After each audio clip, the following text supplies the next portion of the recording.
ছোট একটা উটের বাচ্চা তার মাকে প্রশ্ন করলো, মাগো, আমাদের পিঠের উপরে এত বড় কুচ থাকে কেন? তখন সেই উটনি তার বাচ্চা উটকে বলল, বাবা শোনো, মরুভূমির মধ্যে সফর করার সময় আশেপাশে কোনো পানি থাকে না, তাই আল্লাহ রাব্বুল আলামিন আমাদের পিঠের উপরে এই কুচ দিয়েছেন, যার মধ্যে আমরা পানি জমা করে রাখি, আর কয়েকদিন পর্যন্ত এই কুচের মধ্যে জমা করে রাখা পানি পান করে আমরা উত্তপ্ত মরুভূমির মধ্যে চলতে পারি। তখন সেই বাচ্চা উটটি তার মাকে আরেকটা প্রশ্ন করলো, মাগো, আমাদের এত বড় বড় পা কেন?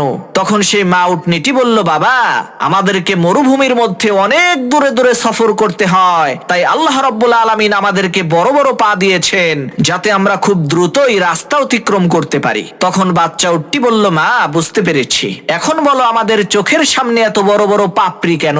তখন সেই মা উটনিটি বলল, বাবা, মরুভূমির মধ্যে অনেক সময় বালুর ঝড় হয়, আর সেই ঝড়ের মধ্যে যাতে আমাদের চোখটা সুরক্ষিত থাকে